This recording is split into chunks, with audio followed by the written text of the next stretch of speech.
Okay, we're going to do a transmission fluid drain and replace along with a filter change on a 2005 Chrysler Town & Country. Want to get it up in the air, make sure you have jack stands under it, block the rear wheels.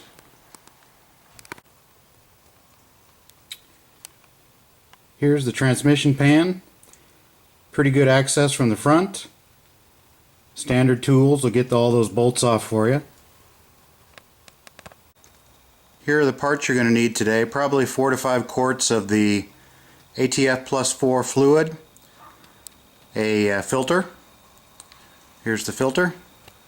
This one came with a cork gasket, so I've got a little RTV silicone there to help stick that to the pan.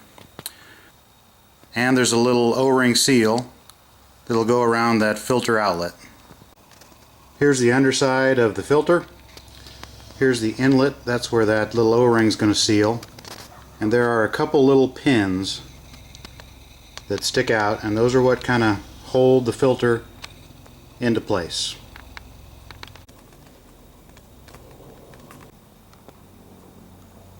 These are all 10mm bolts. There is one stud right there.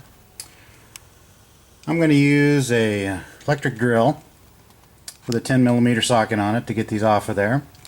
You're going to want to have a drip pan, and then I'm using kind of a lid as an extra defense against getting it all over the garage floor. You're going to want to loosen all the bolts, leave some of the front ones in.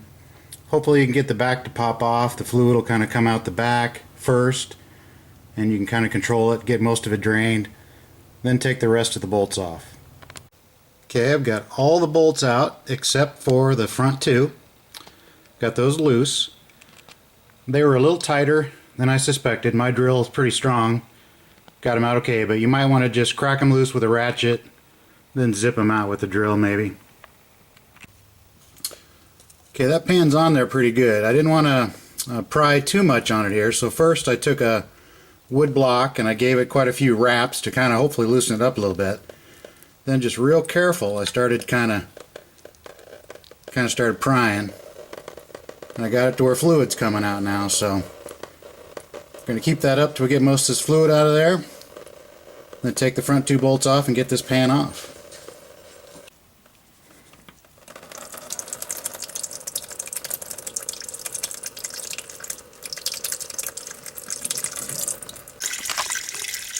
Okay, after I had that first little bit work loose, just kind of gently kept prying on it. Don't want to bend that pan. Looks like a pretty tough pan, but you don't want to bend it, so just kind of kept working my way around, up down, so now we can drain it and get those two bolts out, get the pan off.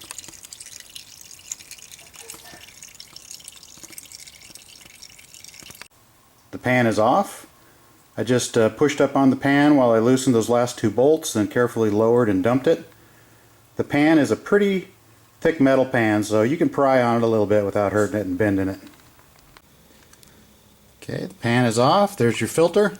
You can actually see the dipstick sticking down in there. So in a minute here we'll wiggle that filter off, and then we'll start scraping the gasket material off of the housing. I can see the filters in there like that, so I know on the back side what I'm looking at is there's the filter hole over in that corner, then these two little pins. So over here is where I need to pull the little snout out, and then the two pins. Again, it's sitting in there like that. Pulled on the filter, didn't take too much, kind of just all of a sudden gave loose, popped out of there with a gush of fluid. There's the filter, there's the little opening. This little gasket popped out along with the filter, so we'll have to put a new one. We'll go back up in that hole, probably just actually slip it on right there. But again, now pan's off, so we'll start to scrape this gasket material off and get that cleaned up. Okay, here's the pan out in the sunlight. There is a little magnetic part right here that gathers up all the small particles, so you're going to want to clean the small particles off of that. Hopefully you don't find any big chunks of metal in here. You shouldn't. So we're going to clean this pan out thoroughly. Okay, I got the pan all scraped off the old gasket material. They don't use any kind of a gasket, they just use from the factory just silicone. This little magnet actually is loose. If you look at it, it's going to go here in the right in there. So you're going to want to take a scraper, scrape that off, and a wire brush, get it good and clean, then take it somewhere and use some soap and water.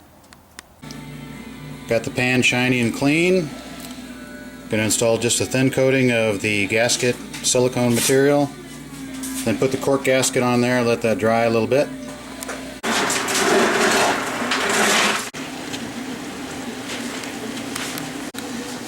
Turn it upside down, put a little pressure on it, kind of let that set up for a minute. While that gasket material sets up on the pan, we'll scrape the housing. That's the hole where the filter is going to pop up in there. There doesn't appear to be a groove there, so I think the O-ring just slips over the filter and pops up in there. Put a little transmission fluid on there so it slips up in there easy. Okay, I snap this filter on there. Got the new filter popped on there. I got right at about a gallon of fluid that I drained out of that pan. Add a little for what spilled on the floor, you're probably looking right at a little over 4 quarts.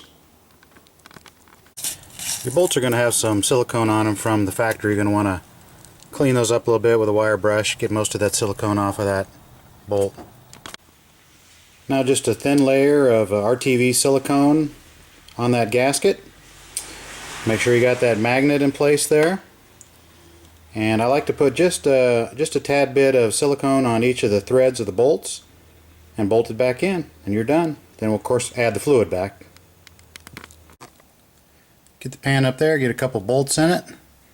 Then the best tool to put those rest of them in with is one of these nut drivers, 10mm. Carefully start them. As far as torquing, we'll get to that in a minute. As far as torquing goes, originally there was no gasket. Now this is a cork gasket, so I don't want to crush it too bad, so I'm just going to use this nut driver.